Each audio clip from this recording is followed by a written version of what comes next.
the country. Joining us now is Steve Bannon. Steve Bannon, you want to follow him on Twitter at CitizensAR, at CitizensAR. He is the chairman of the C4 Citizens for the American Republic. CAR's the acronym for that. They're doing great things. He's involved with WeBuildTheWall.us at the border. They're having tremendous success there. He was the campaign chairman for President Trump, as you know, in 2016, engineering that upset, and did a lot of brilliant things there. He's also one of my, I would say, my political, ideological mentor, because he understands what happened with the Trump election, why he won, how he tied it to the financial crisis.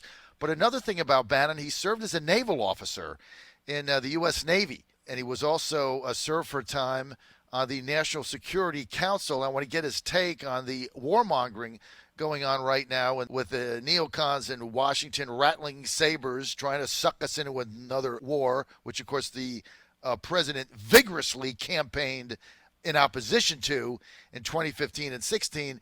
And I always believe that was one of the cornerstones of his populist America First theme, because he promised to get us out of these Middle Eastern entanglements that go on in perpetuity. Steve Bannon, thanks for being with us. John, thank you very much. You know, as my service as a naval officer, I was actually a surface warfare officer on a destroyer that was part of a carrier battle group, one of the carrier battle groups that was in the North Arabian Sea at Gonzo and Camel Station back in the late 70s, and also at in the Persian Gulf. So it's I've been on the deployed where those young men and women are deployed today, and I have to agree with you. I think we got to be very careful. And President Trump's been, very prudent and very careful about not just in the campaign but also as president. He's definitely not trigger happy, and he's been very, very prudent about particularly this Middle East strategy as he's trying to shift the focus to this great power engagement with China. He's been working through trying to downsize our commitment to Afghanistan, to rethink, to destroy the physical caliphate of ISIS, but then to rethink what our long-term objectives are in Iraq. He's been pushed by different people to do things in Syria. But I think this Iran thing is very disturbing. And, I think there is some saber rattling going on. And I can just tell people, you put assets over there and you forward deploy them into those situations, you can expose people to all types of potential dangers. And I realize Iran are bad actors. The whole key to the Riyadh summit that kicked off really President Trump's foreign policy in 2017, right after the Mar-a-Lago summit with China, was to go over and to talk to the Sunni Arab nations and to talk about this rising problem with Iran. But that's very different than what's gone on in the last couple of days. And I think it's for your listeners who are one of the core groups of the MAGA movement. President Trump called off the retaliation, or at least this potential military strike yesterday. And I think people will take real comfort that he's thinking this thing through at 5 levels down. Steve Bannon, is it a fair conjecture to draw that the president's instincts in this are pretty sound? You were with him during the campaign. You know how he felt, as I did, deep down in his soul, about these foreign entanglements that go on forever, and we can't get out of them, and his suspicion of the entire military-industrial complex and the what you just called the inertia in Washington that moves us toward these wars and conflicts. So from everything we've heard, Steve Bannon, it appears that he had a bunch of advisors saying that we need to have a retaliatory strike. He preliminarily approved it going forward at dawn. Then at 7:30, he stood down, changed his mind, thought it over, and said, there might be a better way. Is that a fair conjecture that the president's instincts overtook a lot of what his neocon advisors are saying in there? John, remember, go back to the campaign, and, you were the first guy, I think you might have been the only guy, to do live radio coverage when he came down the escalator on June 16th of 2015. So you were there at the very beginning and even before that. Yes. Remember the hysteria about Trump in the campaign and then right after he won was that, one, he had no idea anything on the economy, so the stock market was going to implode, the bond market was going to implode, we're going to have economic chaos. You remember that. Also, that this guy was a wild man. He was trigger happy. He was unfit to be commander-in-chief. In fact, one of the big things in the campaign was to give people permission to vote for him as commander-in-chief and put him in those situations where he would come through, not just at the commander-in-chief a debate they had on the USS Intrepid that NBC put on with Hillary Clinton and Trump.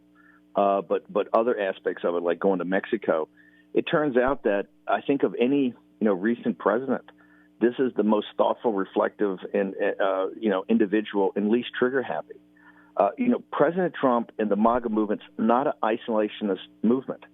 One of the bedrocks of our movement are veterans, and particularly families that have kids, young men and women who are serving, throughout the world. He's not an isolationist. What he is a non-interventionist.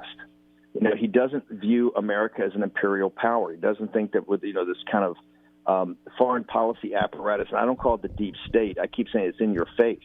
This kind of national security, foreign policy, financial apparatus that's tied to the permanent political class has wanted America everywhere, involved in everybody's business. What President Trump, I think, has been postulating is that we're not an imperial power. We're not looking for protectorates. We're looking for allies. And where it's in the vital national security interest of the United States, it'll be in the vital national security interest of our local allies. And certainly the Middle East is a area for the last 40 or 50 years has been central to American national security. But he's very reflective about how he does it. And when he makes decisions, I think they're pretty forthright and powerful decisions. Remember, he committed in his inaugural address, and I think the quote is, we will form new alliances and rejuvenate old ones, and we will unite the civilized world to eradicate radical Islamic terrorism from the face of the earth. And the first focus of that was the physical caliphate of ISIS. And with Jim Mattis and others, the president, and including pulling in allies in the Middle East, destroyed the physical caliphate in about a year and a half. The situation of Iran, certainly, since 1979, they've been challenging America and her allies in one of the most vital parts of the world. As a young naval officer, I was over there serving, my country's interest. And but he's very reflective about that. This is not a trigger-happy president. This is a guy who's absolutely totally opposite of how the mainstream media portrays him, totally opposite of how he's attacked every day. He's very reflective. And I think yesterday is a very important day in his presidency. He was advised, and I think he had advice around the thing about taking a certain course of action. And I think he understands, even more so than some people around him, when you take certain courses of action, it's a process that will lead to other things. And he wants to be reflective about this. He's very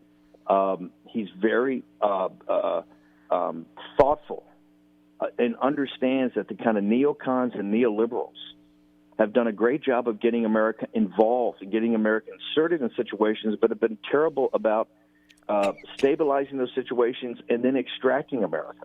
We're still in Afghanistan, and I think we spent $62 billion last year, right? Yes. We're still in Iraq. We're now in Syria. So right. I think the president's being very reflective, and I think his base appreciates that.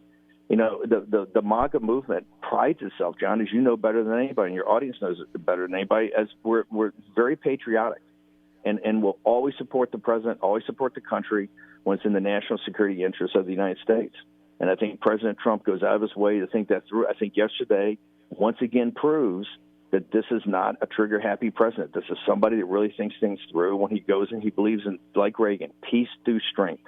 And if you're going to go do something, do it. This is why in the last couple of weeks you've seen the Venezuela situation where I think some of his advisors got ahead of him in that, and now in Iran.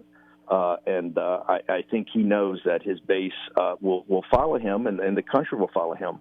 But they want to make sure that people have really thought this through, and it's just not some sort of knee-jerk reaction. When you were in the National Security Council in the administration, Steve Bannon, what was your take on that? I mean, was that did you see that as like Washington establishment neocons in there, or did you see maybe serving the Trump administration, they were taking a little bit of a different texture? Well, listen, look, we've been, people, it's staff from people throughout the different agencies, plus you have political appointees. But one thing people should understand, these are, and it's not questioning people's patriotism. People just have different points of view about what is in the vital national security interest of the United States and how to best effectuate that. And certainly we've had a mentality post 9/11, kind of around CENTCOM, about this kind of forward deployment and direct engagement in the Middle East. And let's be honest, it hasn't turned out well.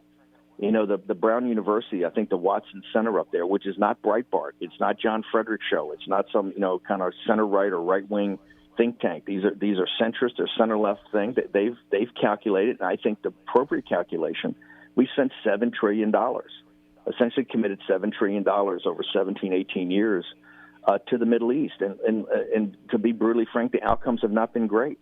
We're still entangled in Afghanistan, and this negotiation with the Taliban has been pretty fruitless so far. We're still in Iraq. We're now engaged up in Syria.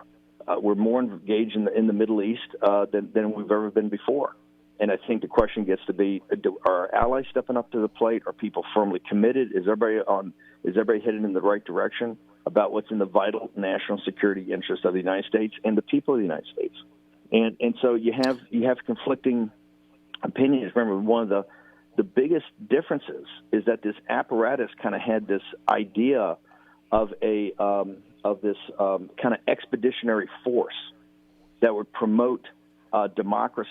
And I think the point of the Trump movement is that, hey, people have to come to their own conclusions about democracy. People have to want democracy. You're seeing this in Hong Kong today. In Hong Kong, what it shows is that young people, particularly young Christians, right, are standing up to the Chinese Communist Party to fight for democracy, to fight for free market capitalism, right? There you see people that are prepared to take tear gas, prepared to get rubber bullets shot at them, prepared to be beaten by the CCP thugs, to stand up and say, we want democracy, okay? And oftentimes what's happened in the last 20 years, we've tried to export these kind of values where maybe it's not ready yet. And I think that's one of the things about the MAGA movement is that, hey, where should we be engaged? Where should we put American prestige? And where should we put American power? And I think President Trump thinks that through all the time. And, yes, certainly in this town it's built up, and this is both Republican and Democrats. That's why I'm saying this kind of national security apparatus, it's not a deep state. It's really in your face, and it's got a very different set of ideas than the non-interventionists. They are really interventionists. They want to be engaged in situations like Venezuela. They want to be engaged in situations like Iran. And you've got a president saying, hey, hang on for a second. Maybe there's other ways. I'm a huge believer in economic warfare and economic sanctions. I think there's all kinds of possibilities that we have not done yet on secondary sanctions, primary and secondary sanctions, with our allies, right, in Europe, and companies and corporations that can choke down the mullahs. And to me, because my daughter in West Point and was an active duty Army officer, and I was a naval officer, and the families involved, like many families listening to your show, is that we'd certainly like to play out all the economic alternatives first before you actually start deploying people in harm's way.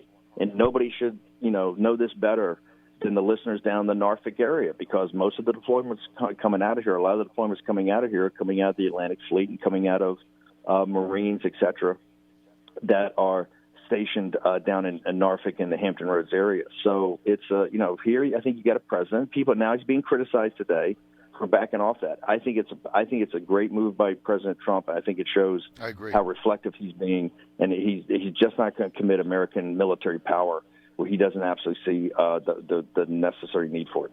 Well, Steve, this is why we elected him, to do just what he did right now, which is to think this through and let his instincts take over. And I think that's what he did. He thought about it, got all the advice, made sense, went with their plan preliminary, put the assets in place, and then I think he reflected on it and said, wait a minute, I'm not comfortable with this. There might be a better way without bombing another country. The prospects for escalation. I think this is why we voted for Trump and why so many of us are true believers in his agenda and how he's going to go about things. We're with Steve Bannon, Citizens for the American Republic. That's a C4. You can follow him on Twitter at CitizensAR. You also want to watch the movie TrumpAtWar.com, but follow him at CitizensAR and get involved in that. Steve, so you were a naval officer. Your daughter's in the military. You heard Lindsey Graham yesterday, who by the way got 1% of the vote in the South Carolina primary in his own state, saying that if Trump didn't act, that nobody would take him seriously. And I got to tell you, I found that to be a laughable statement. I mean, nobody takes him seriously. Look how he's responded to China, Mexico, Canada, the European Union with tariffs. He's not backed down on anything. North Korea.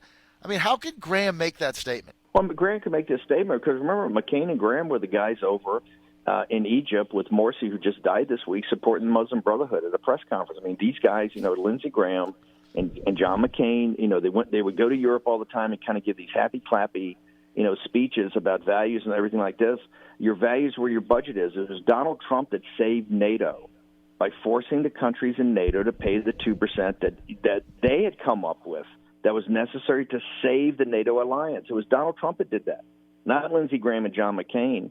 What they're comfortable with is having these countries, having Western Europe as a protectorate of the United States of America, to have the Middle East as a protectorate of the United States of America, to have the littoral nations around the South China Sea as a protectorate of the United States of America, to have the Northwest Pacific, the East China Sea as a protectorate, South Korea and Japan. Trump's policy is very different. It's not isolationist. He's saying we're looking for allies. We're not an imperial power. We're a revolutionary power. We broke off from an empire. And we're looking for, in those 4 hotspots, we're looking for allies because they are in the vital national interests of the United States, but you have to have allies. You have to have an agreed-upon plan. You can't go in shooting your way into situations. This is why Lindsey Graham and the same cheerleaders that got us into Iraq, right, and got us into Afghanistan, the depth we have all the blood on their hands of those young men and women that died, all the treasury lost, $7 trillion. How would that have been spent in the United States? What kind of country would we be if we had spent those resources in the United States of America? How would we have stood up? Remember, Graham and all this crowd are the people that looked the other way on China for 20 years, okay? So Donald Trump, it has tremendous respect. She's in North Korea, trust me, because they fear what Trump is doing now in this engagement with China. Donald Trump has, I think, done a terrific job against opposition across the board, by Wall Street, by the corporate powers, right, by the establishment, by the established order. He's gone against this. And I think he sees for the voters that voted for him who know that their kids are going to be in harm's way. He waved off yesterday because he wants to think about it. And as commander-in-chief, he gets the right to think about it and not have somebody like Lindsey Graham in his own party say nobody will take him seriously. That's the kind of half-cocked response that got us into Iraq. Remember, people should understand on this Iran situation, this is the same chorus, right? It's the same Greek chorus that was chanting we had to be in Iraq, right? The same ones that said we just couldn't go in and take care of the Taliban and leave Afghanistan where they're 17, 18 years later. The same group of men and women. So you can discount. Their wisdom is zero. They allowed the rise of China. At the same time, they bogged us down in the Middle East. So these guys have zero credibility and zero track record. Steve, let me ask you this, Steve Bannon, on behalf of my audience. Were we lied to on WMDs, or was that just incompetence? Because it's one or the other. Well, let's take the best thing.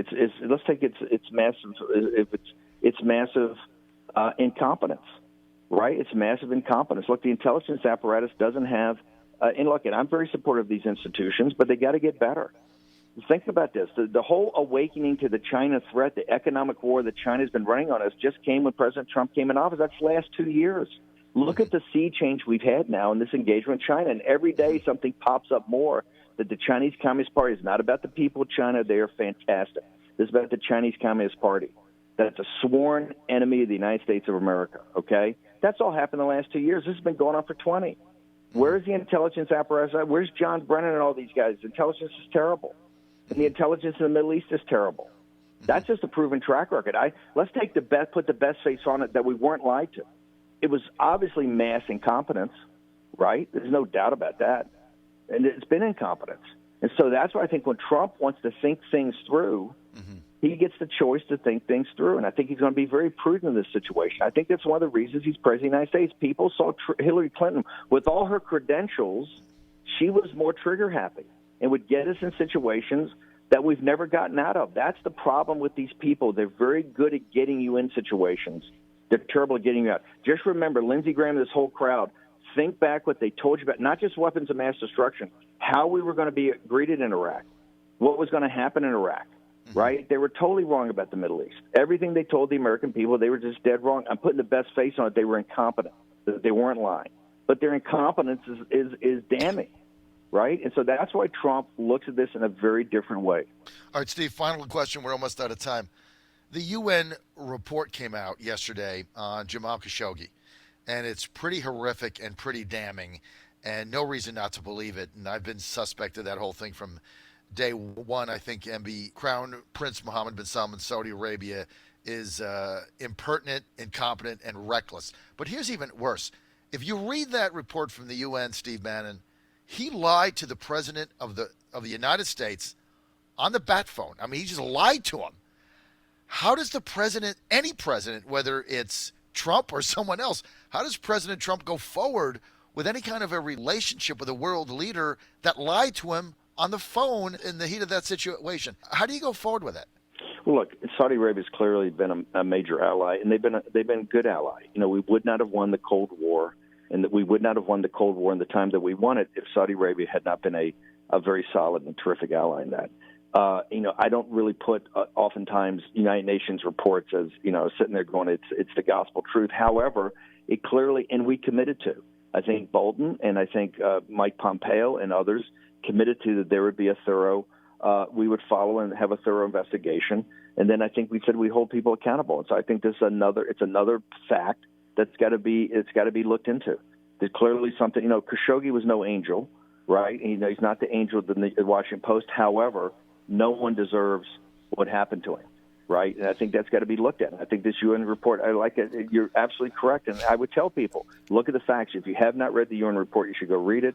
And Right. you should listen. I think they've actually got some tapes or some audio tapes, or they have summaries of the tapes that you ought to go read those.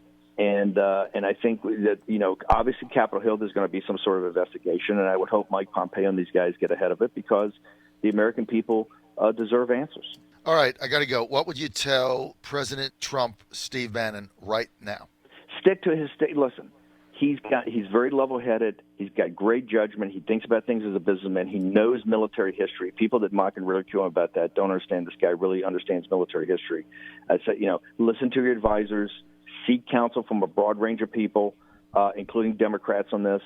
But then, you know, think it through yourself. He's got great, fantastic judgment. I think you saw it yesterday, that he'll be able to think this thing through. And I think that's why the MAGA movement is so enthusiastic and looking forward to 2020 and has this guy's back. But, you know, he's committing the entire country here. This is not a small thing. This is a big thing. And just trust his judgment. He's very people should understand, he's totally opposite the way the mainstream media promoted this. He is not trigger happy. What he is very reflective. And I would say President Trump should seek his own counsel on this, and he should pray. I like it. Steve Bannon, thanks for being with us. Steve Bannon, Citizens for the American Republic. That is a C4. You can follow him at Twitter at CitizensAR, at CitizensAR. John, Steve, it's a big day for the Fredericks family. Good luck today in that ball game. Good luck today for the starting pitcher. Steve, thank you. Thank you for saying that. Thank you so much. Steve Bannon, a native Virginian, by the way, from Richmond, went to Virginia Tech, Plattsburgh.